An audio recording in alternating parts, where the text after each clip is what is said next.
Biotechnology के अंदर कौन कौन से टूल्स काम में लिए जाते हैं, ये बच्चों आज हम समझेंगे।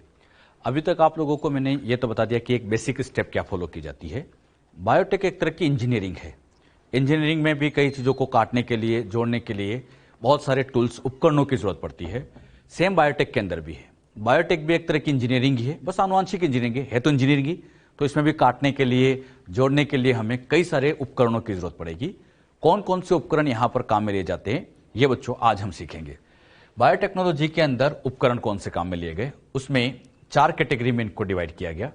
इसमें बच्चों सबसे पहला आता है जैसे एंजाइम, सेकंड नंबर पे आता है संवाहक या वाहक डीएनए, जिसको हम वेक्टर डीएनए भी कह सकते हैं। अगले नंबर पे आता है वांछित जीन, डिजायर्ड जीन आप इसको कह सकते हो। और एक और आता है पोषी कोशिका, होस्ट सेल इसको कहते हैं।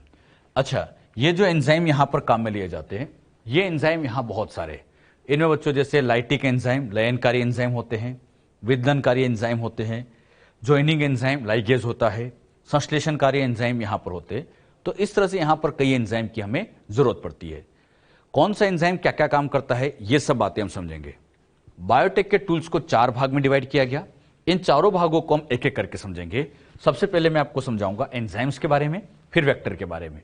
तो सबसे पहले हम स्टार्ट करते हैं एंजाइम्स। ये सब एंजाइम की कैटेगरी हम पढ़ने वाले हैं बायोटेक में। सबसे पहला पार्ट एंजाइम। एंजाइम में भी पहला कौन सा लिया, लाइटिक एंजाइम। लाइटिक एंजाइम का काम होता है जो सेल को लाइसिस करने का काम करते हैं, सेल को तोड़ने का काम करते हैं। अच्छा, सेल को तोड़ा क्यों जाता होगा? यह सेल को इसलिए तोड़ते हैं ताकि से डीएनए बाहर आ जाए। सेल में से डीएनए बाहर निकालना है तो पहले सेल को तोड़ना तो पड़ेगा। तो लाइटिक एंजाइम का काम ये होता है सेल को तोड़ा जाए। तो ये कोशिका अपघटनरी एंजाइम होता है जिसका प्रयोग डीएनए पृथक्करण के लिए किया जाता है, जो डीएनए के आइसोलेशन में यूज किए जाते हैं। क्लियर? आपको समझाने के लिए जैसे सेल बना दी। इस सेल के अंदर बच्चों आप लोग सभी जानते हैं बाहर की तरफ तो होती है, जैसे हम प्लांट की बात करें या बैक्टीरिया की बात करें, सेल वॉल। इसके अंदर की तरफ होती है सेल मेम्ब्रेन, ये सेल मेम्ब्रेन। और ये बच्चों अंदर बैठा हुआ है डीएनए। अब बताओ, इसे डीएनए को बाहर निकालना है, तो डीएनए को बाहर निकालना है तो सेल वॉल तोड़नी पड़ेगी, सेल मेम्ब्रेन तोड़नी पड़ेगी, और तब तो डीएनए बाहर आएगा। तो डीएनए को बाहर निकालने के लिए किस किस को तोड़ना पड़ेगा? सेल वॉल, सेल मेम्ब्रेन, इन सबको तोड़ना पड़ता है। तो हमारा पहला काम यही है कि सेल को तोड़ा जाए, डीएनए बाहर निकाला जाए। अब बात आती है सेल को कौन से एंजाइम तोड़ते होंगे। सेल को तोड़ने के लिए पहला आता है सेल वॉल तोड़ने वाला एंजाइम लाइसोजाइम। लाइसोजाइम का काम होता है जीवाणु कोशिका भित्ति का पाचन। बैक्टीरिया की सेल वॉल को तोड़ने का काम करता है। अगर आपको बैक्टीरिया की सेल वॉल तोड़ना है तो लाइसोजाइम काम करे। अब बताना, प्लांट की सेल वॉल तोड़ना हो तो, प्लांट की सेल वॉल आप सभी जानते हैं सेल्यूलोज से बनी होती है, पैक्टिन से बनी होती है। सेल्यूलोज को तोड़ना है सेल्यूलेज एंजाइम, ये पादप कोशिका भित्ति का पाचन करेगा। अच्छा, एक और केमिकल होता है पैक्टिन, तो पैक्टिन को तोड़ना है तो पैक्टिनेज, ये भी पादप कोशिका भित्ति का पाचन करता है। फंगस की बात करें, कवकों की बात करें, कवक की सेल वॉल किसकी बनी होती है, बताओ सभी? हाँ, कवक की सेल वॉल बनी होती है काइटिन, और काइटिन को तोड़ना है तो काइटिनेज। काइटिनेज का काम कवक कोशिका भित्ति का पाचन। अच्छा, मुझे बताओ, एनिमल की सेल वॉल तोड़ना हो तो? अच्छा, एनिमल में सेल वॉल नहीं होती तो सेल मेम्ब्रेन तो होती है। हाँ, सेल मेम्ब्रेन तो फिर सबके अंदर है। तो सबके अंदर मेम्ब्रेन को तोड़ने के लिए हम यहां पर लाइपेज का यूज करते हैं। आप सभी जानते हैं सेल मेम्ब्रेन लिपिड की बनी होती है, फॉस्फोलिपिड की बनी होती है, बाइलेयर। उस फॉस्फोलिपिड की लेयर को ब्रेक करना होता है। लिपिड को तोड़ने वाला लाइपेज एंजाइम जो कोशिका झिल्ली का पाचन करता है। अच्छा, यहां पे बच्चों मेम्ब्रेन को तोड़ना वैसे भी आसानी होता है। सेल वॉल तो हार्ड होती है, मेम्ब्रेन तो वैसे भी डेलिकेटेड होती है, आसानी से टूट जाती है। लेकिन फिर भी अगर आप एंजाइम यूज करना चाहते हैं, लाइपेज यूज कर सकते हैं। मान लीजिए बच्चों ये बैक्टीरिया की सेल है, सोच समझ के बताना। सबसे पहले हमें इसकी सेल वॉल को तोड़ना है, बताओ क्या डालें? हाँ, तो इसके ऊपर यहां पर लाइसोजाइम को डाल दो। ये लाइसोजाइम क्या करेगा? सेल वॉल को तोड़ेगा। तो यहां बच्चों इस तरह से इसकी सेल वॉल टूट जाएगी, ये सेल वॉल टूट गई। अच्छा, अब हमें मेम्ब्रेन को तोड़ना है, क्या करें? लाइपेज डाल दो। ये लाइपेज तो सबके काम आएगा, लाइपेज डाल दे तो इससे बच्चों इसकी मेम्ब्रेन भी टूट जाएगी, सेल वॉल टूट गई, सेल मेम्ब्रेन टूट गई। तो बड़े आसानी से फिर हम यहां से इस तरह से इन डीएनए को यहां से बाहर निकालेंगे। तो सेल वॉल, सेल मेम्ब्रेन को तोड़कर यहां से डीएनए को बाहर निकालने वाले ये एंजाइम होते हैं, और इसीलिए इनको लिखा गया लाइटिक। लाइटिक मतलब तोड़ने वाले, लयन करने वाले। ये लयनकारी एंजाइम होते हैं, लाइसिस कर देते हैं। ये सारे एंजाइम वेरी वेरी इंपॉर्टेंट है। आप लोगों को ये सब अच्छे से याद भी रखना है, स्टार लगा लेना बेटे ना। ये सारे इंपॉर्टेंट एंजाइम है, तो ये सब एंजाइम आपको याद होना चाहिए। इन एंजाइम से क्वेश्चन आ जाता है कौन सा एंजाइम कहां काम आता है। तो लाइसोजाइम बैक्टीरिया, सेल्यूलोज पेक्टिनेस प्लांट, काइटिनेस कवक के लिए, याद रहेगा ये। अच्छा, जो डीएनए बाहर आ गया, मान लीजिए ये डीएनए बाहर आ गया, तो अब इस डीएनए को तोड़ा जाए। इसने तो सेल को तोड़ दिया, अब डीएनए को तोड़ना है, तो डीएनए को क्लीव करने के लिए अगली कैटेगरी आती है, और वो आती है क्लीवेज एंजाइम, विदलनकारी एंजाइम। इन विदलनकारी एंजाइम का काम होता है डीएनए को कट करना। जैसे मान लीजिए बच्चों, आपको समझाने के लिए डीएनए बना दिया, अब इस डीएनए को तोड़ने वाले ये क्लीवेज एंजाइम होते हैं। क्लीवेज एंजाइम का काम, इन एंजाइम का उपयोग न्यूक्लिक अम्लों को तोड़ने के लिए किया जाता है। न्यूक्लिक अम्ल मतलब डीएनए आरएनए को। न्यूक्लिक अम्लों को तोड़ते हैं तो इन्हें न्यूक्लियस भी कहा जाता है, न्यूक्लियस भी होते हैं। ये विदलनकारी एंजाइम दो प्रकार के होते हैं। इसमें एक होता है एक्सोन्यूक्लियस, एक होता है एंडोन्यूक्लियस। तो एक्सोन्यूक्लियस, एंडोन्यूक्लियस, ऐसे बच्चों इसकी दो कैटेगरी है। एक्सोन्यूक्लियस, ये नाम पहले भी आया है, नाम से समझ में भी आ जाता है। वैसे डीएनए को कहां से काटना, एक्सो मतलब बाहर से। अगर बच्चों डीएनए को ऐसे बिल्कुल बाहर से क्लीव किया जाए, ऐसे बाहर से, यहां बाहर से अगर तोड़ा जाए, बिल्कुल एंड से तोड़ना हो, ऐसे एंड से तोड़ना हो, तो वो एंजाइम हो गया एक्सो। लेकिन अंदर से तोड़ना हो तो ये एंजाइम हो जाएगा एंडो। बताओ, एक्सो कहां से काटता है, अंतिम सिरों से। एंडो अंदर से कहीं से भी काट सकता है। एक्सोन्यूक्लियस डीएनए के सिरों से, सिरों मतलब एंड जो होते हैं, न्यूक्लियोटाइड को हटाते हैं, डीएनए को भीतर से विशिष्ट स्थानों से काटते हैं। एक्सोन्यूक्लियस ऐसे समझो, जैसे डीएनए है, ये बिल्कुल एंड से काट देगा, एंड से कट लग गया। एंडोन्यूक्लियस क्या करेगा, बीच में से काट देगा, और जरूरी नहीं कि एकदम सेंटर से काटे, यहां से, यहां से, यहां से, कहीं से भी काट सकता है। सिरों के अलावा अंदर से ये कहीं से भी काट सकते हैं। एंडोन्यूक्लियस में एक नाम बड़ा फेमस होता है, और इसका उदाहरण है रेस्ट्रिक्शन एंडोन्यूक्लियस, जिसको हम शॉर्ट में आरई के नाम से भी जानते हैं। ये आरई बहुत बहुत इंपॉर्टेंट एंजाइम है। आरई के बारे में मैंने आपको कई बार कहा है कि इसको हम आगे समझेंगे। अब बच्चों, इस आरई को समझने की बारी आ चुकी है कि अब हम इसको डिटेल में समझे। एक्सो एंडो क्या होता है, ये तो क्लियर हो गया। एक्सोन्यूक्लियस अंतिम सिरों से काटता है, एंडो अंदर से काटता है। एंडोन्यूक्लियस का एक बहुत अच्छी कैटेगरी रेस्ट्रिक्शन एंडोन्यूक्लियस। पहले बच्चों आप इसको नोट कर लो, किया नोट ये।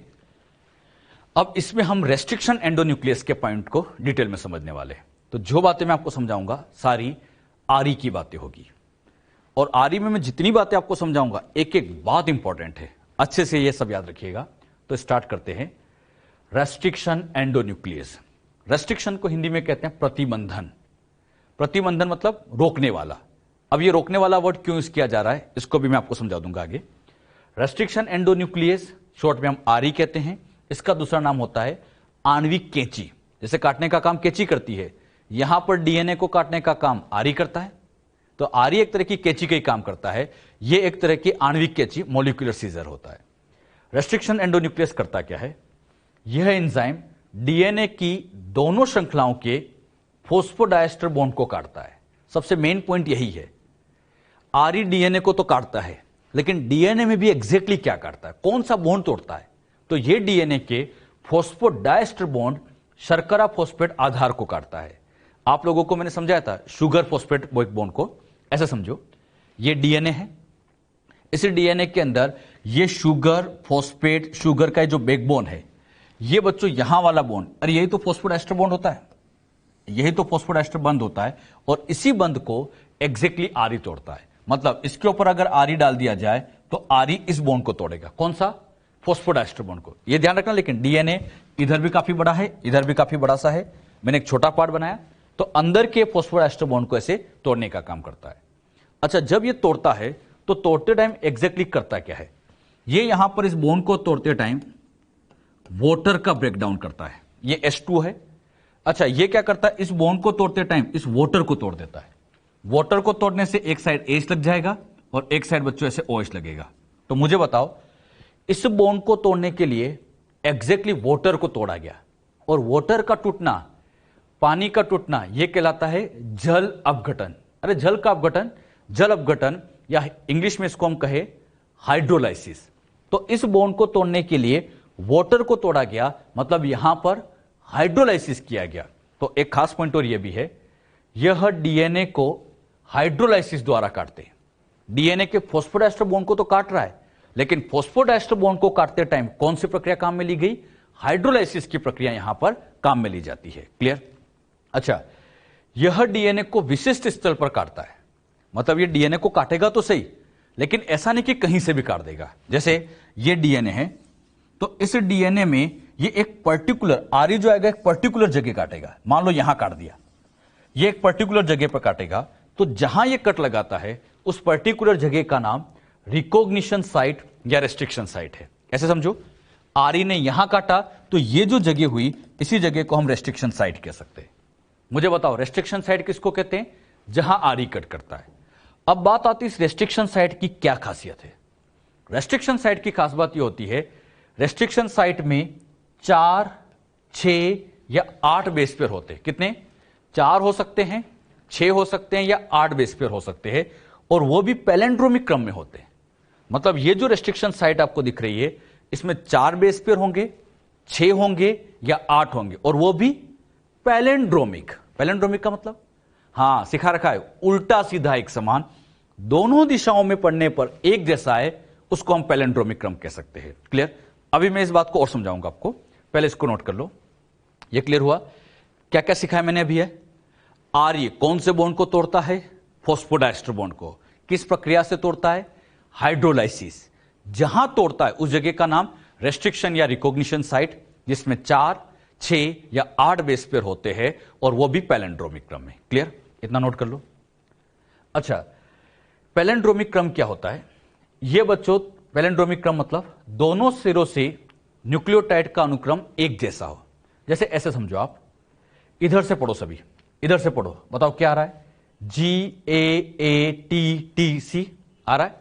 अब इधर से पढ़ो, इस डायरेक्शन में GAATTC, दोनों दिशाओं से पढ़ने पर सेम आया, तो सेम आए ऐसे क्रम को हम पैलिंड्रोमिक क्रम कहते हैं। पैलिंड्रोमिक क्रम का मतलब दोनों दिशाओं से पढ़ने पर समान आए, तो उसको हम पैलिंड्रोमिक कहते हैं। आरई की यही खासियत है, आरई जहां पर भी काटता है वहां ऐसा क्रम होना जरूरी है। अब देखो, ये एक पैलिंड्रोमिक क्रम है, बेस पेयर गिनो, 1 2 3 4 5 6, मतलब यहां 6 बेस पेयर है। पैलिंड्रोमिक भी है, मतलब यह अपने आप में एक रेस्ट्रिक्शन साइट है। इसी तरह से मैंने यहां लिखा G G C C, फिर लिखा G G C C। अब पढ़ो, बताओ इधर से पढ़ने पर 1 2, इधर से पढ़ने पर GGCC, इधर से भी GCC, दोनों दिशाओं से पढ़ने पर समान, मतलब पैलिंड्रोमिक। बेस पेयर गिनो, कितने हो गए? 4 बेस पेयर है, 1 2 3 4, 4 बेस पेयर पढ़ने में एक समान, मतलब यह अपने आप में एक तरह से रेस्ट्रिक्शन साइट ही है, या रिकॉग्निशन साइट या प्रतिबंधन स्तंभ कह सकते हैं। तो मुझे बताओ, रेस्ट्रिक्शन साइट में 4 बेस पेयर हो सकते हैं, 6 हो सकते हैं, 8 भी हो सकते हैं, लेकिन खास बात पैलिंड्रोम होना भी जरूरी है। 4 6 8 बेस पेयर पैलिंड्रोमिक सीक्वेंस में है, तो उसको आप रेस्ट्रिक्शन साइट कह सकते हो। क्लियर? ये जो बात समझे, क्लियर हुई अच्छे से? अच्छा, यहां पे बच्चों आपको समझाने के लिए मैंने क्या किया, आरई डीएनए को कैसे काटता होगा, इस चीज को और क्लियर करते हैं। समझाने के लिए मैंने एक डीएनए आपके सामने बना दिया, काफी बड़ा सा डीएनए है। इस डीएनए के अंदर यहां अनुक्रम देखो, GAATTC, ये दिख रहा है, इधर से भी आ रहा है। कितने बेस पेयर है? 6, दोनों दिशाओं से पढ़ने पर समान, मतलब ये एक तरह का प्रतिबंधन स्तंभ रेस्ट्रिक्शन साइट है, इसको आप रेस्ट्रिक्शन साइट कह सकते हैं। फिर इस डीएनए में थोड़ा और आगे गए, GGCC मिला, बताओ कितने बेस पेयर? 4, दोनों दिशाओं से पढ़ने में समान, मतलब यह भी रेस्ट्रिक्शन साइट है, प्रतिबंधन स्थल है। और आगे गए, फिर मिला, तो यह भी एक प्रतिबंधन स्थल है। तो एक डीएनए में से प्रतिबंधन स्थल कई जगह हो सकते हैं। अब बच्चों, जो आरई होते हैं, बात को समझना, यह आरई एक बड़ी टर्म है। आरई के अगर हम एग्जाम्पल देखें, आरई एक तरह का एंजाइम है, इसको सेल से बाहर निकाला गया। तो जो इन आरई को सेल से बाहर निकाला गया, आज दिन तक 900 से ज्यादा आरई को सेल में से बाहर निकाला जा चुका है। कितने? 900 से ज्यादा। जैसे यहां पर एक आरई का नाम सिखाने के लिए मैंने लिखा EcoR1, ये EcoR1 ये आरई का ही नाम है। इसी तरह से बच्चों, यहां पर एक आरई का नाम मैं लिख दिया हैथर्ड, तो ये है थर्ड, अपने आप में क्या हो जाएगा, एक आरी हो जाएगा। तो ये इक्को R1 कहें, है थर्ड कहें। इसी तरह से मैंने एक नाम और दे दिया, हिंड थर्ड, ये भी एक आरी है, ये भी एक आरी है। ऐसे चलते जाऊं, 900 से ज्यादा है आरी, एक दो नहीं, आरी ऐसे कितने, 900 से ज्यादा है। अब बच्चों होता क्या है, ये जितने भी आरी होते 9 से ज्यादा, हर आरी की अपनी साइट होती है। बहुत ध्यान सुना, हर आरी की अपनी साइट है। जैसे ये जो GAATTC है, ये इक्को R1 की साइट है। किसकी, इक्को R1, तो इसको केवल इक्को R1 ही पहचानेगा। अब बताओ, ये भी है तो आरी, लेकिन ये कभी इसको नहीं पहचानेगा। मतलब हर आरी की अपनी साइट है। इक्को R1 की साइट ये है। समझाने के लिए मान लो ये जो लिखा है ये है थर्ड की साइट है, तो इसको हमेशा है थर्ड ही पहचानेगा और वही इसको काटेगा। अरे बात समझिए, इस तरह से हिंड थर्ड की अलग साइट है। कुछ आरी की इंपॉर्टेंट साइट मैं आपको आगे लिखवा भी दूंगा कि किसकी क्या क्या साइट है। इक्को R1 की तो वेरी वेरी इंपॉर्टेंट है, सबको याद रखना है, यह बड़ा फेमस नाम है। आरी में सबसे इंपॉर्टेंट एंजाइम इक्को R1। इक्को R1 जो होता है, इसकी रेस्ट्रिक्शन साइट ये होती है, GAATTC। अब बच्चों एंजाइम करता क्या है, ये इक्को R1 डीएनए पे बैठेगा। अब पूरे डीएनए को चेक करता है, पूरे डीएनए का परीक्षण करता है। जब वो पूरे डीएनए का निरीक्षण करेगा, तो जहां पर इसकी साइट होगी वहीं आके जुड़ेगा। मान लीजिए इसकी साइट यहां है तो यहां आके बैठ जाएगा। अच्छा, यहां नहीं है तो यहां नहीं बैठेगा, फिर ये आगे जाएगा, जहां साइट होगी वहां बैठता जाएगा। अच्छा, मान लीजिए जैसे यहां से गया, आगे गया, इसे इसकी साइड दिखी, और जैसे बच्चों इसे अपनी साइड दिखी, ये साइड दिखी, तो साइड दिखने के बाद अब ये यहां बैठने के बाद क्या करता है, इस G और A के बीच में यहां से कट लगाएगा। ये फिक्स है, ये हमेशा कहां से काटेगा, G और A। कौन सा बॉन्ड, फॉस्फोडाइस्टर बॉन्ड। अब ध्यान रखना, यहां से इसने कट लगाया, तो जो इसके सामने वाली स्टैंड है उसमें भी इस G और A के बीच में ही कट लगाएगा। बात को सुनना अच्छे से, इधर G और A के बीच में कट लगाया तो सामने वाली स्टैंड में भी G और A के बीच में ही कट लगाएगा। अरे इधर G है तो इधर G है। अब इनके बीच में फॉस्फोडाइस्टर बॉन्ड जब ये कट कर देगा, तो कट करते टाइम, अब बात को समझना अच्छे से, ये फॉस्फोडाइस्टर बॉन्ड को तो काटेगा। अब इनके बीच में यहां पर जो हाइड्रोजन बॉन्ड है वो तो बड़े आसानी से टूट जाते हैं, वीक बॉन्ड है, आसानी से टूटेगा। तो ये पार्ट इस तरह से, इस तरह से, इस तरह से अलग हो जाएगा। यहां से ये ऐसे काट देगा, इतना पार्ट अलग। फिर यही बच्चों इक्को R1 क्या करेगा, ऐसे आगे चलता गया, आगे चलता गया, यहां पर फिर GATTC दिखा। अरे इसने देखा ये फिर से मेरी साइट है, तो फिर यहां भी काटेगा। किसके बीच में, G और A के बीच में, दूसरी में भी G और A के बीच में। यहां जैसे काटेगा तो ये पार्ट फिर से अलग कर देगा। अब बताओ, यहां पे भी ऐसे काटा, यहां ऐसे काटा, तो ये इतना वाला सेक्शन ऐसे यहां पर अलग हो जाएगा। अरे बात समझ में, मतलब ये पार्ट यहां से अलग हो गया, ये यहां से, ये पार्ट पूरा का पूरा अलग हो गया। तो बताइए, G और A के बीच में काटा, G और A के बीच में, एक स्टैंड में कट लगाया दोनों। तो ध्यान रखना, आरी डीएनए के दोनों स्टैंड में कट लगाता है, समान न्यूक्लियोटाइड के बीच में। G है इधर तो इधर भी वही। तो कैसे कट लगता है, समझ में आया? एक बार फिर समझो, आरी बैठता है, पूरे डीएनए का निरीक्षण करता है, जहां उसकी साइट होगी वहां जुड़ेगा, कट लगाएगा, दोनों स्टैंड में काटेगा, फिर आगे जाएगा, जहां साइट होगी वहां कट लगाएगा और उस टुकड़े को ऐसे बाहर कर देगा। तो कैसे डीएनए ने काटा समझ में आया सबको अच्छे से? अच्छा, एंड से नहीं काटता, अंदर से काटता है, इसलिए इसको हम एंडोन्यूक्लियस कहते हैं। नाम बन गया रेस्ट्रिक्शन एंडोन्यूक्लियस, अंदर से कट लगाता है। जो बात मैंने आपको समझाई इसको नोट करो। अब इसके पॉइंट भी लिख लीजिए। आरी डीएनए को किस प्रकार से काटते हैं? सर्वप्रथम प्रत्येक प्रतिबंधन एंडोन्यूक्लियस, रेस्ट्रिक्शन एंडोन्यूक्लियस, डीएनए अनुक्रम का पूरी लंबाई में निरीक्षण करते हैं। पूरी लंबाई में निरीक्षण करेंगे। निरीक्षण करने के बाद एक बार जब उन्हें विशिष्ट पहचान स्थल मिल गया, जैसे मान लीजिए ये पहचान स्थल मिल गया, तो वहां डीएनए से जुड़ जाते, वहां जुड़ गया। जुड़ने के बाद आरी दोनों विपरीत श्रृंखलाओं में एक समान दो क्षारकों के मध्य कट लगाते। इधर अगर G और A के बीच में, तो इधर भी G और A के बीच में। कौन सा बॉन्ड तोड़ते हैं? शर्करा फॉस्फेट बॉन्ड को तोड़ते हैं। आरी कैसे अपना काम करता है, प्रोसेस समझ में है बच्चों? तो ये बात आप ध्यान रखें, ये नोट भी कर लेना आप लोग। अच्छा, आज दिन तक मैंने आपसे कहा था 900 से ज्यादा आरी खोजे जा चुके हैं। बात आती है पहला कौन सा खोजा गया। अरे 900 में भी कोई ना कोई तो पहला खोजा गया होगा, उसकी खोज की बात करें। सर्वप्रथम खोजा गया आरी हिंड सेकंड है। कौन सा? हिंड सेकंड, जो स्मिथ द्वारा खोजा गया था। स्मिथ एक वैज्ञानिक का नाम है। इन्होंने सबसे पहला खोजा था हिंड सेकंड।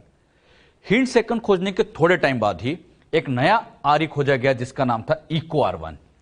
इस इको R1 की खोज में 3 वैज्ञानिक का योगदान है, स्मिथ, नेथन, अर्बर। तो स्मिथ, नेथन, अर्बर, इन तीनों वैज्ञानिक ने मिलकर इको R1 की खोज की गई। और जब बच्चों इस तरह से इन आर्य की खोज की गई तो इसी से बायोटेक सक्सेस होगी। बिना आर्य के बायोटेक नहीं चलती। तो ध्यान रखना, बायोटेक को सफल बनाने में आर्य का योगदान बहुत बहुत इंपॉर्टेंट है। और इस खोज के लिए इनको नोबेल प्राइज भी मिला था, क्योंकि इसी खोज की वजह से यह बायोटेक इतनी आगे बढ़ पाई है। क्लियर? बात आती है आर्य कहां मिलता है। सबसे बड़ा क्वेश्चन, मैं आपसे कहूं बच्चों आर्य को लेके आओ, रेस्ट्रिक्शन एंडोन्यूक्लियस को लेके आओ, ये एंजाइम आप कहां से लाओगे? कहीं ना कहीं से तो लाया जाएगा। बात आती है कहां से लाया जाए। तो एक बात बहुत अच्छे से बिठाना, अगर हम अपनी बॉडी की बात करें, हमारे शरीर में रेस्ट्रिक्शन एंडोन्यूक्लियस नहीं मिलता, बनता ही नहीं है। इवन मैं तो यह कहूंगा यूकैरियोट में मिलता ही नहीं है। यह केवल और केवल प्रोकैरियोट्स में मिलता है। आर्य का निर्माण केवल प्रोकैरियोट्स में होता है। जैसे मान लीजिए बच्चों ये एक प्रोकैरियोटिक सेल है, जैसे बैक्टीरिया की सेल है, तो इसके अंदर यहां पर आर्य बनता है। तो आर्य का निर्माण किसके अंदर होता है? प्रोकैरियोट। अरे एंजाइम ही तो है, आर्य एक एंजाइम है, तो प्रोकैरियोट्स के अंदर बनता है। बात आती है प्रोकैरियोट आर्य को बनाते क्यों है? हां, इसलिए बनाते हैं ताकि ये अपने आप को वायरस से बचा सके। मतलब इस आर्य, यहां पे बच्चों सपोज करिए इसके ऊपर ये किसी वायरस ने अटैक कर दिया, ये वायरस ने अटैक कर दिया, ये वायरस का डीएनए आ गया, तो इस वायरस से बचने के लिए ये आर्य काम आते हैं। तो आर्य का कार्य वायरस से अपने आप को बचाने के लिए, जीवाणु भोजियों से अपने आप को बचाने के लिए प्रोकैरियोट के अंदर, बैक्टीरिया के अंदर इसका निर्माण होता है। अच्छा, इस वायरस से बचाने में आर्य का तो रोल है, एक एंजाइम और इसमें मदद करता है, मिथाइलेज। तो 2 एंजाइम यहां पर काम आते हैं। पॉइंट को नोट करते हैं। रेस्ट्रिक्शन एंडोन्यूक्लियस जीवाणु में पाया जाता है, केवल बैक्टीरिया में मिलता है, प्रोकैरियोट्स में मिलता है। क्यों मिलता है? जीवाणु में जीवाणु भोजी की वृद्धि के लिए 2 एंजाइम जिम्मेदार है। अच्छा, इस वायरस की वृद्धि को रोकने के लिए 2 एंजाइम हैं। इसमें पहला आता है मिथाइलेज, रेस्ट्रिक्शन एंडोन्यूक्लियस। मिथाइलेज का काम तो डीएनए में मिथाइल समूह को जोड़ना है और यह डीएनए को काटता है। अच्छा, इनके कैसे कैसे वर्किंग होती होगी, इस बात को और मैं अच्छे से आपको क्लियर करूंगा। अभी मुझे इतना बताओ, आर्य क्या अपनी कोशिका में बनता है, मानव की? नहीं, केवल बैक्टीरिया में। क्यों बनता है? वायरस से बचाने के लिए यह आर्य बनाया जाता है। कैसे बचाते हैं उस बात को और अच्छे समझते हैं। इतना नोट कर लिया? आपको समझाने के लिए यह बच्चों मैंने यहां पर एक जीवाणु कोशिका को बनाया, ई कोलाई मान लीजिए, ई कोलाई बैक्टीरिया को बनाया, और यह यहां पर सिखाने के लिए मैंने लिख भी दिया बैक्टीरियल डीएनए। ये जो डीएनए यहां पर है किसका है बच्चों? बैक्टीरिया का बैक्टीरियल डीएनए है। अब इस बैक्टीरिया के ऊपर यह किसी वायरस ने अटैक कर दिया। बैक्टीरिया के ऊपर किसका अटैक हो गया? वायरस, जीवाणु भोजी का अटैक हुआ। अब यह वायरस क्या करता है? सबसे पहले अपना डीएनए बैक्टीरिया के अंदर डालता है। वायरस ने अपना डीएनए कहां डाल दिया? बैक्टीरिया के अंदर। अब ये जो डीएनए है इसको मैं लिख सकता हूं वायरल डीएनए। ये जो वायरल डीएनए आया है, ये वायरस का डीएनए बैक्टीरिया की सेल को अपने कंट्रोल में करता है और अपनी नंबर बढ़ाता है। वायरस कहां नंबर बढ़ाता है? बैक्टीरिया के अंदर अपनी खुद की नंबर बढ़ाता है। अच्छा, यहां जब वायरस की नंबर बढ़ने लग जाती है तो इससे बैक्टीरिया की सेल को बहुत नुकसान होता है, क्योंकि इसका साइटोप्लाज्म सब वायरस यूज कर रहे हैं। अच्छा, ये वायरस आते हैं, बैक्टीरिया को नुकसान करते हैं। अच्छा, ऐसा हर बार होता है, वायरस आता है, बैक्टीरिया को नुकसान करता है। अब बच्चों, जब ये वायरस बार बार अटैक कर रहे हैं तो इस बैक्टीरिया ने भी सोचा कि क्यों ना इस वायरस से लड़ाई की जाए। अरे, अपने अंदर कोई दूसरा पार्टिकल आ रहा है तो उससे बचने के लिए क्यों ना लड़ाई की जाए। इसी सोच के साथ इन्होंने बच्चों अपने डीएनए से, अपनी जीन से यहां बना दिया एंजाइम। मतलब आरएनए बनाया, प्रोटीन बनाया, एंजाइम बनाया। अच्छा, ये एंजाइम किसकी सेल में बना? ई कोलाई की सेल में। तो इस एंजाइम का नाम दे दिया इको R1। अरे, ई कोलाई में बना तो एंजाइम का नाम इको R1 बन गया। तो बैक्टीरिया की जीन से ऐसे इको R1 बन गया। यहां पर ये जीन से बच्चों ये ऐसे इको R1 बन गया। अब ये जो इको R1 था, इस इको R1 ने वायरस के डीएनए पर, ये जो वायरस का डीएनए, इस वायरस के डीएनए पर जहां पर भी GAATTC देखा, वहां पे जाके इसने ऐसे कट लगाया, GATTC पे कट लगाया। अच्छा, कट लगाते ही ये वायरस का डीएनए यहां से टूट गया और इसे टुकड़ों टुकड़ों में हो गया। मुझे बताओ, वायरस का डीएनए यहां पर टूट गया, किसने तोड़ा? इस एंजाइम ने। अच्छा एक बात बताना, वायरस का डीएनए अगर टूट गया, ये वायरस का डीएनए टूट गया है, तो अब यहां वायरस वृद्धि नहीं कर पाएगा। अरे जब उसका डीएनए खत्म हो गया तो वृद्धि कैसे करेगा?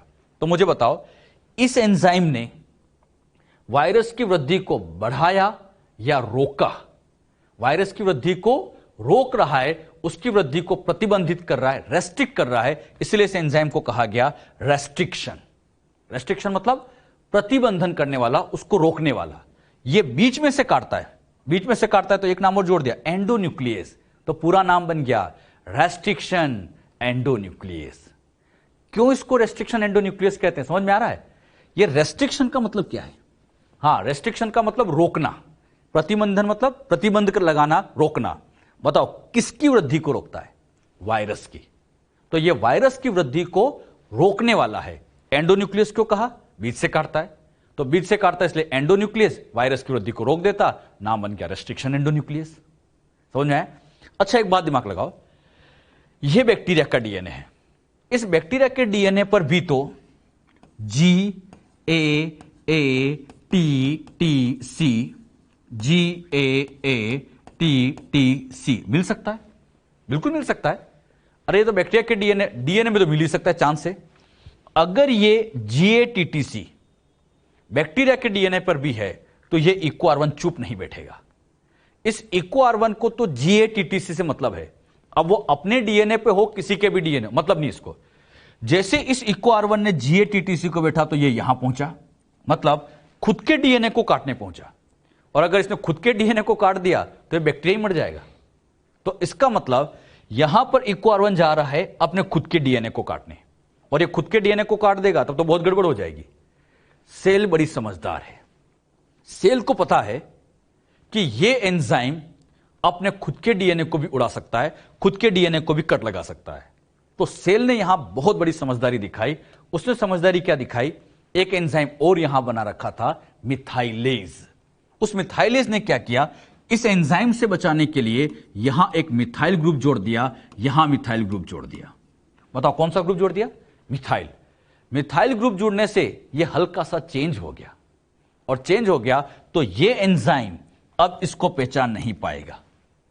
एंजाइम बहुत ज्यादा स्पेसिफिक होते, विशिष्ट होते, तो मिथाइल लग गया तो यह मॉडिफाइड हो गया, और मॉडिफाइड हो गया तो यह एंजाइम अब खुद के डीएनए पे अटैक नहीं कर पाता। तो मुझे बताओ, इस इको R1 ने वायरस को तो उड़ा दिया, लेकिन खुद के डीएनए पे अटैक क्यों नहीं किया? यस, खुद के डीएनए पर अपने आप को अटैक इसलिए नहीं कर पाया क्योंकि मिथाइलेज ने यहां मिथाइल लगा दिया। अगर ये मिथाइल नहीं होता तब तो गड़बड़ हो जाती, खुद के डीएनए को भी काट देता। अरे कुछ समझ में आया? बहुत इंपॉर्टेंट हमने डिस्कवरी समझी। क्या सीखा? आरी का निर्माण बैक्टीरिया में होता है। बताओ क्यों? यस, वायरस से बचने के लिए, इस वायरस से बचने के लिए, वायरस की वृद्धि को रोकने के लिए किया जाता है। खुद के डीएनए को क्यों नहीं काटते? यस, खुद के डीएनए को इसलिए नहीं काटते क्योंकि जहां रेस्ट्रिक्शन साइट होती है वहां मिथाइल लगा लेते हैं, और इस मिथाइल से खुद की साइट को कट होने से रोक लेते हैं। जो बात यहां समझाई क्लियर हुई बच्चों? ये बना भी लो आप लोग। और रेस्ट्रिक्शन का मतलब समझ में आया? वायरस की वृद्धि को रोकने वाला, प्रतिबंध लगाने वाला उस पर। जो बातें मैंने आपको समझाई इसी को अब हम नोट भी कर लेते हैं। आरी जीवाणु मतलब बैक्टीरिया से प्राप्त होते हैं। आरी बैक्टीरिया के सुरक्षा तंत्र का हिस्सा है। सुरक्षा तंत्र मतलब डिफेंस का हिस्सा होता है। किससे सुरक्षा प्रदान करता है? वायरस से। यह वायरस के विरुद्ध सुरक्षा प्रदान करते हैं। अच्छा, आरी स्वयं अपने डीएनए को कभी नहीं काटता। खुद के डीएनए को क्यों नहीं काटता? क्योंकि उनके प्रतिबंधन स्थल मिथाइलेज के द्वारा या मिथाइलेशन के द्वारा रूपांतरित हो जाते हैं। क्लियर? यह यूकैरियोट में कभी नहीं मिलता, अपनी सेल में कभी नहीं मिलता। ऐसा क्वेश्चन घुमा के पूछेंगे, मानव में कभी कभी आरी मिलता होगा? अरे कभी नहीं, केवल बैक्टीरिया में मिलता है। हमारे अंदर सुरक्षा में दूसरे तरीके हैं। आरी अपने अंदर सुरक्षा नहीं करता, अपने दूसरे तरीके होते हैं। एक खास लाइन और, वर्तमान में 900 से अधिक आरी को 213 बैक्टीरियल स्ट्रेन से पृथक किया जा चुका है। मतलब आज दिन तक 900 से ज्यादा आरी 230 बैक्टीरिया से बाहर निकाले जा चुके। इसको ऐसे समझो, ये बच्चों जैसे सिखाने के लिए मैंने लिखा bacterial cell, bacterial cell, bacterial cell, ऐसे 1 2 चलते गए ऐसे 230 है, ये 230 है। अब इन बैक्टीरिया के अंदर यहां पर बनता था आरी, इसके अंदर आरी। अब दिमाग लगाना, एक बैक्टीरिया से एक आरी बनता, इससे दूसरा आरी बनता, इससे तीसरा मिलता, तो बताओ 230 से तो 230 आरी मिलते, लेकिन मैंने तो कहा 230 से 900 मिले। इससे आप क्या सीखे? हां, इससे हम ये सीखे कि एक बैक्टीरिया में एक से ज्यादा आरी मिल सकते हैं। एक बैक्टीरिया में एक से ज्यादा आरी मिल सकते हैं, तभी तो 230 से ऐसे कितने मिल गए? 900 से ज्यादा। अरे बात समझ में? तो एक बैक्टीरिया में एक से ज्यादा आरी का निर्माण होता है। अच्छा, एक वर्ड यहां लिखा होता प्रभेद, इंग्लिश में लिखो तो स्ट्रेन। स्ट्रेन का मतलब होता है जिनमें हल्का सा डिफरेंस होता है, हल्का सा जिसमें डिफरेंस आ जाता है उसको हम स्ट्रेन कह सकते हैं। सब कुछ सेम हो, जैसे दो बैक्टीरिया है सेम है, उनमें हल्का सा डिफरेंस है। जैसे हमने स्ट्रेप्टोकोकस न्यूमोनिया, उसके दो स्ट्रेन होते हैं ना, एस स्ट्रेन आर स्ट्रेन, तो सेम बैक्टीरिया हल्का सा अंतर है तो उसको हम कह सकते हैं प्रभेद। तो 230 बैक्टीरियल प्रभेद से 900 से ज्यादा पृथक किए गए हैं। ये जो पॉइंट मैंने आपको यहां बताया, समझ में आया सबको अच्छे से? कैसे बच्चों यहां पर आरी की खोज की गई और क्यों खोज की गई, ये मैंने आपको बता दिया। काटने की विधि, आरी कैसे डीएनए को काटता होगा, यह बात हम समझे। आरी जब डीएनए को काटता है तो काटते टाइम ये दो तरह से कट लगा सकता है। एक तो होता है बच्चों ओब्लिक, तिरछा कट इसको हम कह सकते हैं, और एक होता है सीधा कट। दो तरह की कट लगाते हैं आरी, एक ओब्लिक कट लगाते हैं और एक सीधा कट लगाते हैं। पहले मैं ओब्लिक या तिरछा कट समझाता हूं। इस विधि में आरी पैलेंड्रोमिक अनुक्रम के मध्य से थोड़ी दूरी पर कट लगाते हैं, मध्य नहीं, मध्य से थोड़ी दूरी पर कट करने का काम करते हैं।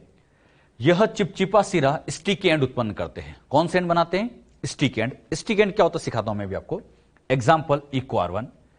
इको आर1 की साइड सबको याद है, और ये तो याद कर ही लेना, क्या साइट है? GAATTC, GATTC।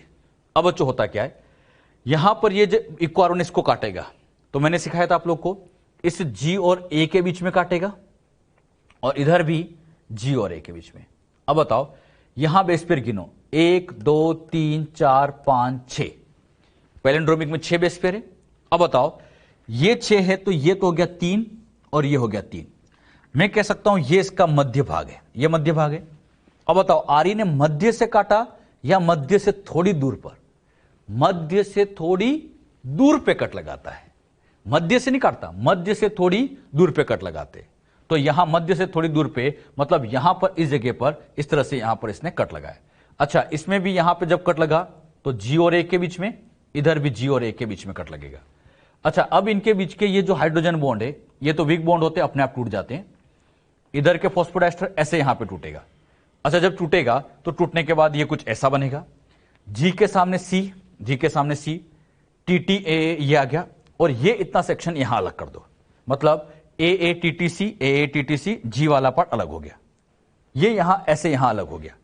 अच्छा, जब ये कट लगा तो कट लगते टाइम देखने में ऐसा लगता है जैसे बच्चों यहां पर ऐसे तिरछा टाइप का कुछ बना रखा है, ऐसा लग रहा है ऐसे तिरछा लग गया है, तो इसलिए इस कट का नाम दिया गया तिरछा कट, इंग्लिश में कहें ओब्लिक कट।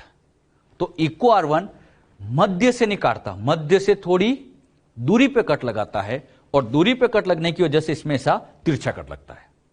अरे बात समझ में? एक बात बताना, अब इधर बच्चों T है, इधर A है, इधर T इधर A, दोनों एक दूसरे के पूरक है। इधर T इधर A पूरक, AT पूरक, AT पूरक, मतलब ये भाग एक दूसरे के पूरक है। अगर मैं इस भाग को वापस इसके ऊपर लाऊं तो ये तो वापस आसानी से चिपक जाएगा, मतलब ये सिंगल स्टैंड भाग, ये सिंगल स्टैंड भाग एक दूसरे के पूरक बने तो ये आसानी से चिपक जाते, और चिपकते हैं तो इसीलिए इनको कहा गया स्टिकी एंड। स्टिकी हिंदी में कहें चिपचिपे सिरे, तो ये यहां पर चिपचिपे सिरे उत्पन्न होते। इस सिरे को क्या कहेंगे बच्चों? चिपचिपा सिरा, स्टिकी एंड कह सकते हैं, ओवरहैंग इसको कह सकते हैं। मतलब ये डबल स्टैंड, इसके ऊपर ये हैंग किया हुआ है, अलग से लग रहा हो, ऐसा अपीयर होता है, तो ये ओवरहैंग पार्ट होता है। तो मुझे बताओ इको आर1 मध्य से काटता या थोड़ी दूरी? थोड़ी दूरी से। दूरी से काटने की वजह से देखने में तिरछा जैसा लगता है, इसलिए इसको हम तिरछा कट कहते हैं, और तिरछा कट लगने की वजह से हमेशा यहां पर स्टिक एंड बनते हैं। क्वेश्चन ऐसे पूछेंगे इको आर1 कौन सा एंड प्रोड्यूस करता है? तो तिरछा। समझ में आया सबको अच्छे से? काटने की विधि में पहला तो आ गया तिरछा कट, इसी में ही अगला आता है स्ट्रेट या सीधा कट। सीधा कट मतलब एकदम सीधा स्ट्रेट कट लगेगा, मिडिल से काटा जाएगा। इस विधि में आरी पैलेंड्रोमिक अनुक्रम के मध्य से काटता है। इससे बच्चों यहां कुंद सिरा ब्लंट एंड उत्पन्न करते हैं। एग्जाम्पल समझो, अच्छा समझ में आएगा। समाफस्ट, यह भी एक आरी है। मैंने कहा ना आरी 900 से ज्यादा है, तो उसमें एक नाम समाफस्ट का भी होता है। इसकी साइट होती है सीसीसी जीजीजी, नीचे भी सीसीसी जीजीजी। अब जो समाफस्ट क्या करता है, इसमें 1 2 3 4 5 6 बेस पेयर है। कितने हैं? 6। कट लगाते टाइम ये 3 और ये 3, ये समाफस्ट हमेशा ऐसे यहां पर कट लगाएगा, मतलब बीच में। अरे 3 इधर हो गए, 3 उधर हो गए, मध्य से काट रहा है, और मध्य से इधर भी ऐसे काटेगा, सेम जी और सी के बीच में। जैसे इसको काटेगा तो कट करने के बाद इधर का ये एक भाग और ये वाला भाग अलग हो जाएगा। अब बच्चों इसने ऐसे काटा, ऐसे, तो देखने में ऐसा लगता है जैसे सीधा बना रखा है, इसलिए इस कट का नाम क्या बन गया? स्ट्रेट। अब बताओ, इधर पूरा डबल है, इधर पूरा डबल है, यहां सिंगल स्टैंड एंड कहां आया? कहीं नहीं, मतलब ये डबल स्टैंड एंड बना और ऐसे एंड को नाम दे देते ब्लंट एंड। तो समाफस्ट ने क्या किया? एकदम मध्य से काटा, और मध्य से काटने की वजह से जो सिरे बनते हैं, ऐसे सिरे को हम ब्लंट एंड नाम दे देते हैं। उसको क्या कहा था? स्टिकी एंड, और इसको ब्लंट एंड। तो 2 तरह के एंड बायोटेक में बनते हैं आरी के काटने पर। एक होते हैं स्टिकी, एक ब्लंट। अगर मध्य से काटे तो ब्लंट एंड बनेंगे, तिरछा काटे तो इससे हमेशा चिपचिपे या स्टिक एंड बनते हैं। अब आप बताओ, बायोटेक में कौन से एंजाइम ज्यादा बढ़िया होगा, जो तिरछा कट लगाए या सीधा? हां, जो तिरछा लगाए, क्योंकि बायोटेक में आगे डीएनए को जोड़ना भी है, और जोड़ने के लिए ये इतने अच्छे नहीं है, जोड़ने के लिए स्टिकी वाले बढ़िया है। यानी बायोटेक में उन एंजाइम को हम प्रायिकता देते हैं जो हमेशा तिरछा कट लगाते हैं, और उसके लिए बेस्ट नाम क्या था? इक्वार1। बात समझ में? तो याद रखना, काटने की विधि 2 तरह की, या तो तिरछा या सीधा। समझ में आया सबको अच्छे से यहां तक? हाँ, ये नोट कर लो। अभी बायोटेक्नोलॉजी के अंदर बच्चों हम आरी के बारे में समझ रहे थे। आरी में ही आरी का नोमेनक्लेचर कैसे किया जाता है, उसका नामकरण कैसे दिया जाता है, इसके बारे में हम समझने वाले हैं।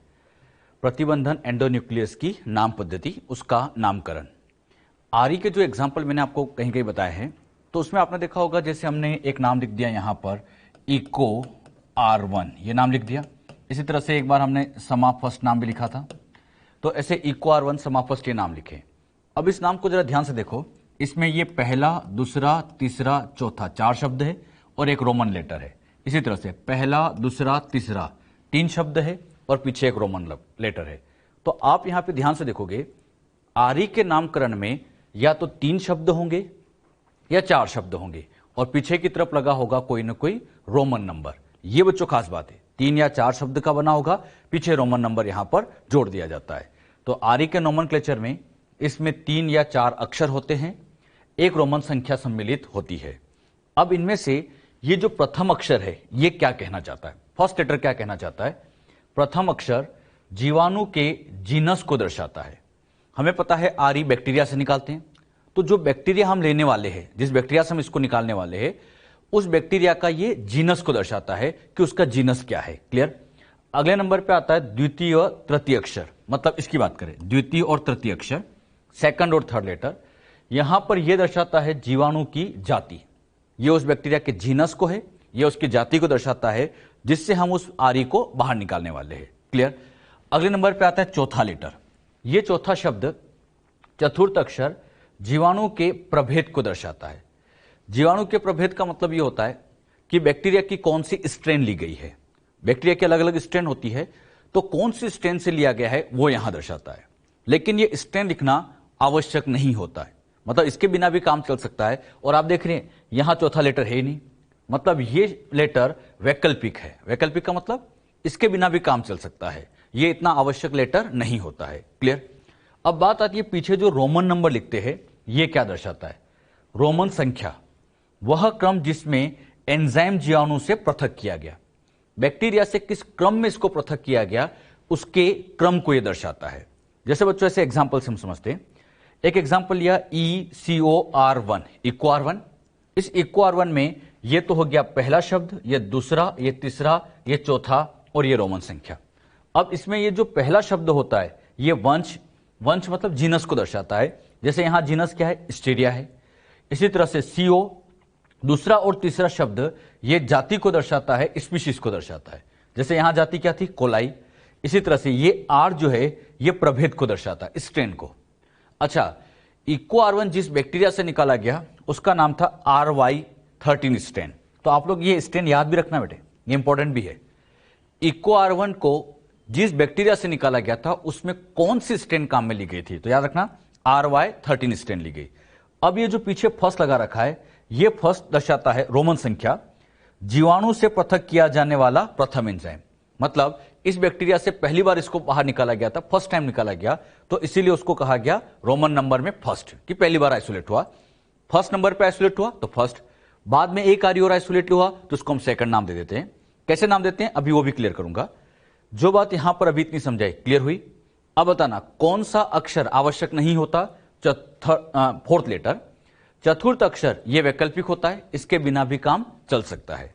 जब भी आपसे पूछे पहला लेटर तो क्या बताओगे, जीनस, दूसरा तीसरा स्पीशीज, R मतलब चौथा लेटर स्ट्रेन, और ये ऑर्डर ऑफ आइसोलेशन पृथक्करण के क्रम को दर्शाता है, खोज का क्रम नहीं, पृथक्करण का क्रम, कि बैक्टीरिया से इसे किस क्रम में पृथक किया गया। तो ध्यान रखना, इसको हाईलाइट कर लेना बेटे, पृथक किया जाने वाला क्रम या पृथक किया जाने वाला एंजाइम, किस क्रम में इसको पृथक किया गया है, ये नोट कर लीजिए आप लोग। हाँ, एक एग्जांपल से अब मैं इसको और क्लियर करता हूं। आपके सामने ये मैंने एक बैक्टीरिया को ड्रॉ किया है, ये बैक्टीरिया है हीमोफिलस इन्फ्लुएंजा, बैक्टीरिया का नाम हीमोफिलस इन्फ्लुएंजा। इसकी यहां पर दो स्ट्रेन है, एक होती है RF स्ट्रेन और दूसरी होती है RD स्ट्रेन। अब बताना, यहां पर जो बैक्टीरिया मैंने ड्रॉ किया है ये एग्जैक्टली RD वाला है।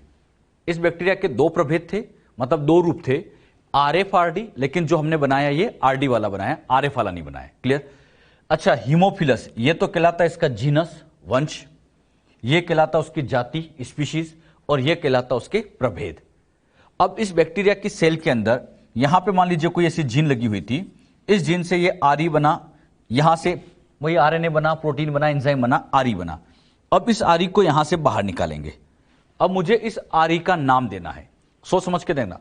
अगर हम इस RE का नाम देना चाहते हैं, बताओ नाम देने के लिए 3 या 4 शब्द यूज करेंगे। पहला शब्द कहां से लाए, क्या बताया था, पहला शब्द उसके जीनस।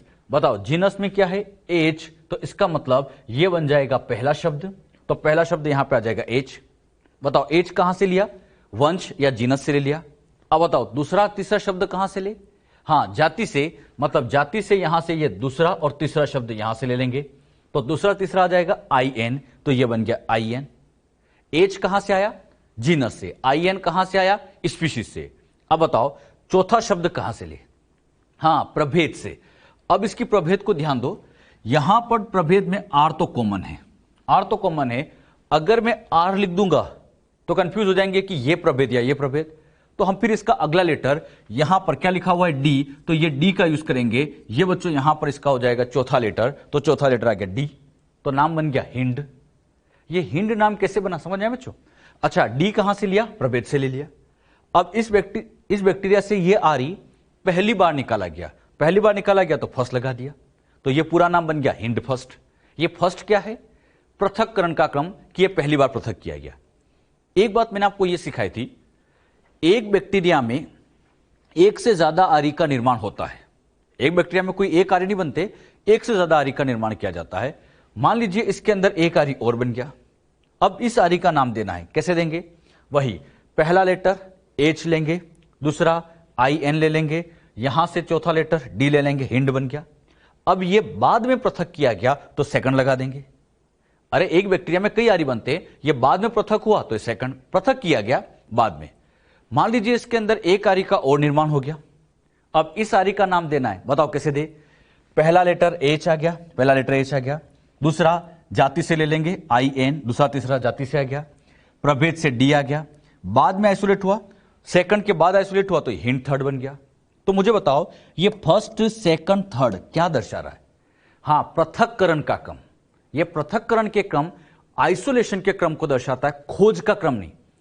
अच्छा, एक यहां बच्चों को कंफ्यूजन आता है, मान लीजिए मैं इसको नाम दे देता हूं A और इसको नाम दे देता हूं B, सिखाने के लिए AB नाम दे देता हूं। अब बच्चों स्मिथ साइंटिस्ट ने सेल के अंदर इन सब में से पहली बार इसको देखा गया, यह सबसे पहले देखा गया, तो इसको तो यहां पे लिखा गया प्रथम खोजा गया, यह प्रथम खोजा गया। अच्छा, प्रथम खोजा क्यों गया? स्मिथ साहब ने सेल के अंदर पहली बार इसको देखा था, तो पहली बार देखा तो प्रथम खोजा गया, लेकिन इसका पृथक्करण बाद में हुआ था, और बाद में हुआ तो इसलिए इसको सेकंड लिखा गया।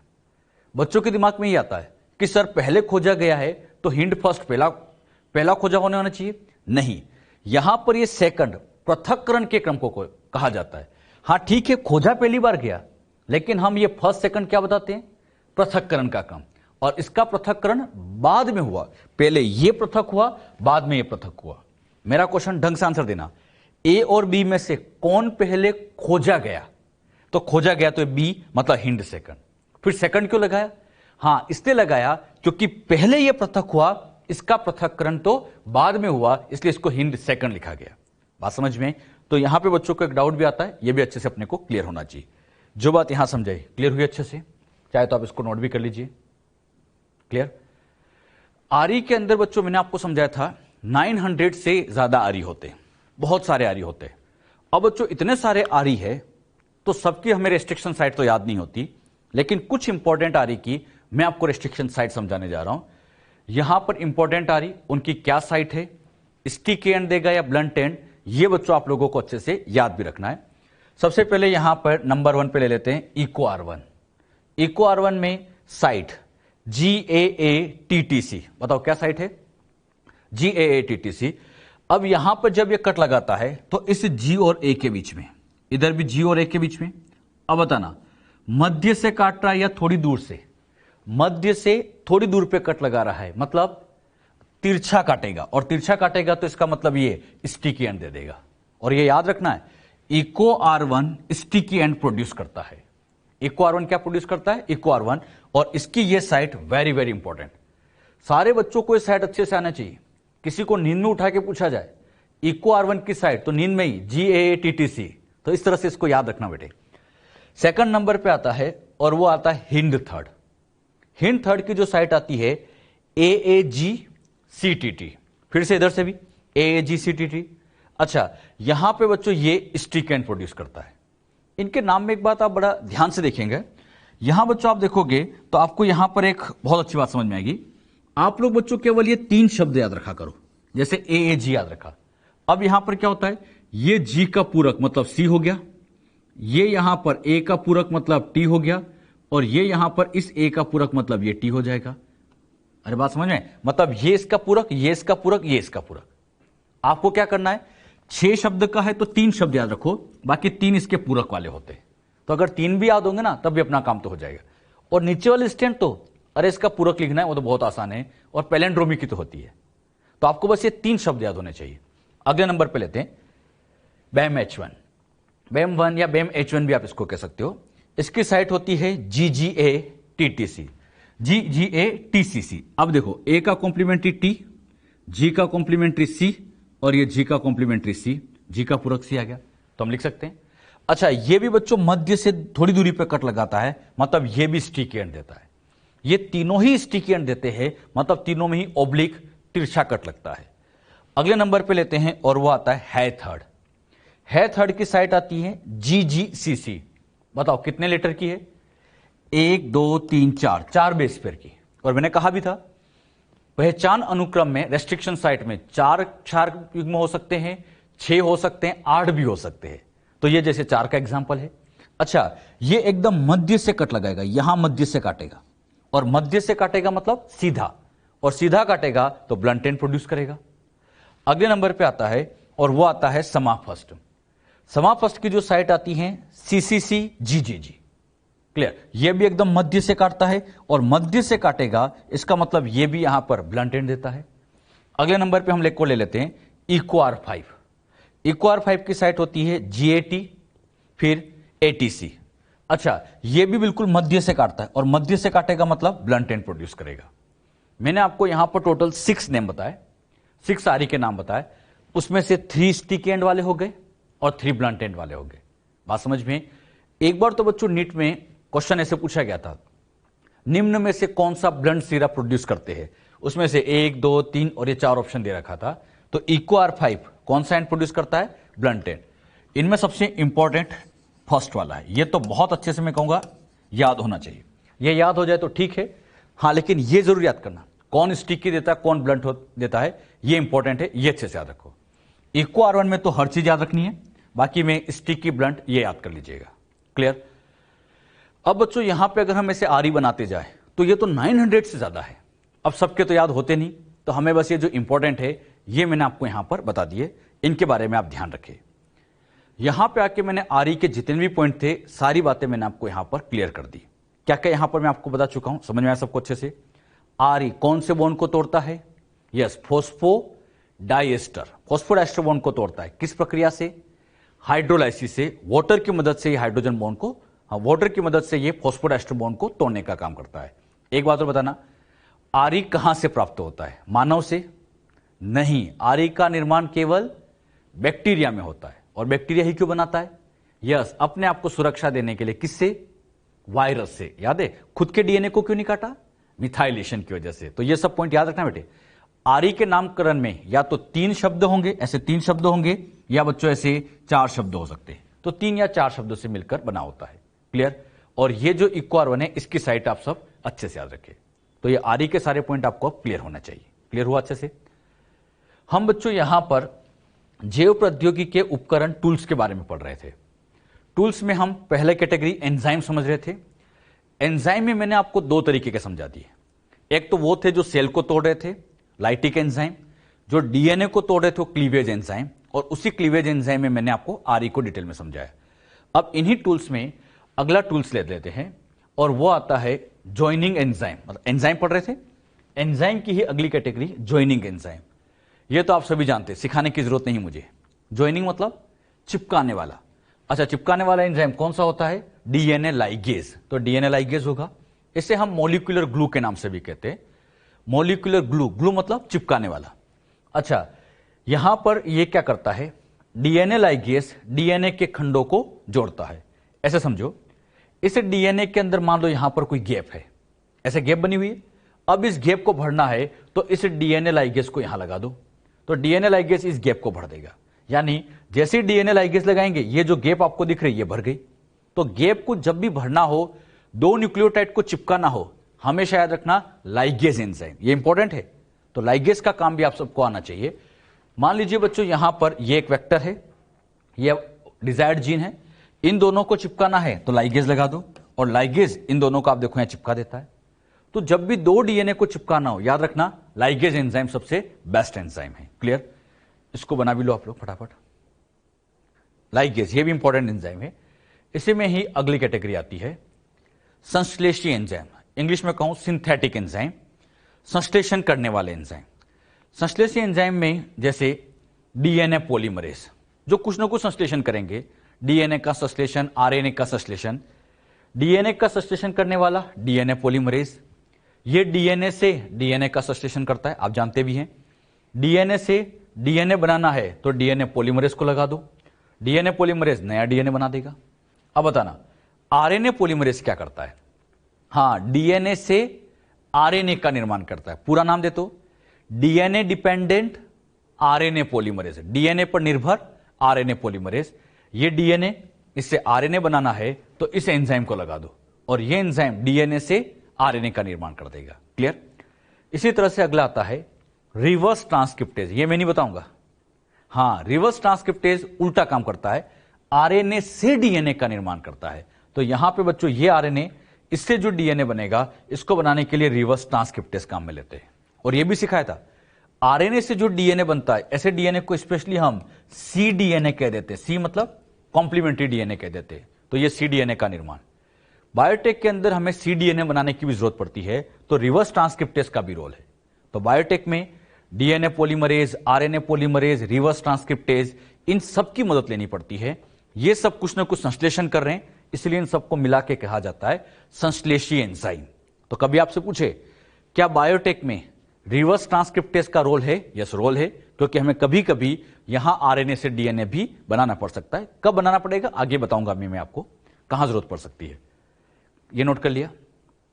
अगली कैटेगरी लेते हैं एल्केलाइन फॉस्फेटेज, ये क्या करता है? यह एंजाइम डीएनए के 5' सिरे से फॉस्फेट को हटाता है, 5' एंड से फॉस्फेट को हटाता है और इस प्रकार प्लाज्मिड को या डीएनए को पुनः वृत्त बनाने से रोकता है, यानी पुनः वृत्ताकार होने से रोकता है। इसको बच्चों आप ऐसे समझो, ये बच्चों प्लाज्मिड आप जानते हो सर्कुलर होता है, डबल स्ट्रैंड सर्कुलर है। इसके ऊपर यहां पर एक एंजाइम मिला दिया, समझाने के लिए डाल दिया आरई, रेस्ट्रिक्शन एंडोन्यूक्लियस। जैसे आरई डालेंगे तो आरई क्या करेगा, इसके अंदर यहां पे मान लीजिए ऐसे कट लगा देगा। जैसे इसको काटा, ये यहां कट लग गया। अच्छा, डीएनए जब कटता है तो उसमें 2 एंड मिलते हैं, एक 3' दूसरा 5'। मैंने आपको 3 और 5 दोनों की पहचान समझा रखी है। आप लोग जानते हैं अगर OH फ्री है तो 3' है और अगर फॉस्फेट फ्री है तो 5'। अच्छा, इधर 3' है तो सामने वाला फॉस्फेट होगा, मतलब 5', इधर 5' तो यहां OH होगा 3'। आरई जब भी काटेगा तो इसे 3, 5 ऐसे एंड बना देगा। अब यहां पर एक चांस ये होता है, अब बच्चों यहां चांस ये है कि जैसे आरई ने इसको काटा, एक चांस ये था कि इधर का P इधर का OH, इधर का P इधर का OH वापस जुड़ सकता है। हां, बिल्कुल जुड़ सकता है। अच्छा, अगर ये बच्चों वापस जुड़ गया तो ये पुनः वृत्ताकार हो जाएगा, ये पुनः वापस वृत्ताकार हो गया। तो जैसे कटा वापस जुड़ गया तो पुनः वृत्ताकार हो गया, और पुनः वृत्ताकार हो गया तो नई जीन जोड़ने में दिक्कत आ जाती है। तो इसीलिए क्या करते हैं, इसको पुनः वृत्ताकार बनाने से रोकने के लिए इसके ऊपर कभी कभी एल्केलाइन फॉस्फेटेज डाल दिया जाता है। अब ये एल्केलाइन फॉस्फेटेज क्या करेगा, 5' एंड से फॉस्फेट हटा देगा। ध्यान से देखो, इस 5' एंड पर यहां पर फॉस्फेट नहीं है, 5' एंड से किसको हटा दिया, फॉस्फेट। इधर से भी 5' के फॉस्फेट को यहां हटा दिया। अब सोचो जरा, इधर फॉस्फेट नहीं है तो ये आपस में जुड़ ही नहीं सकते, क्योंकि फॉस्फोएस्टर बॉन्ड बनेगा ही नहीं, फॉस्फेट ही नहीं है। इधर भी फॉस्फेट नहीं है तो बॉन्ड नहीं बनेगा, और जब बॉन्ड नहीं बनेगा तो ये पुनः वृत्ताकार नहीं हो सकता। तो 5' से फॉस्फेट हटाने का फायदा क्या है, पुनः वृत्ताकार होने से रोकने के लिए इस एल्केलाइन फॉस्फेटेज का यूज किया जाता है। अच्छा, एल्केलाइन फॉस्फेटेज नहीं डालते तो यह वापस जुड़ सकता था। तो कभी कभी प्लाज्मिड को कट करके आप चाहते ऐसा ही रहे, वापस जुड़े ना, तो एल्केलाइन फॉस्फेटेज का भी बायोटेक में यूज करते। अच्छा, मान लीजिए इसके साथ फिर वांछनीय जीन जोड़नी है, तो फिर एक एंजाइम डाल के यहां पे बच्चों पहले फॉस्फेट बनवाते हैं और फिर डिजायर्ड जीन को जोड़ा जाता है। बात समझ में? तो ध्यान रखना, अगर हम चाहते कि प्लाज्मिड एज सच रहे, कट फॉर्म में ही रहे, तो फिर एल्केलाइन फॉस्फेटेज डाल दिया जाता है ताकि वो पुनः वृत्ताकार होने से बच जाए। जो बात यहां पर समझाई, क्लियर सबको अच्छे से? तो ये बच्चों आप लोग नोट भी कर लीजिएगा, ये नोट कर लो। डायग्राम चाहे तो बना लो इसको, क्लियर? अभी तक बच्चों हमने बायोटेक के अंदर एंजाइम्स के बारे में समझा। टूल्स की पहली कैटेगरी एंजाइम, वो मैंने आपको सारे समझा दिए। तो एंजाइम के बारे में यहां तक हम समझ चुके हैं।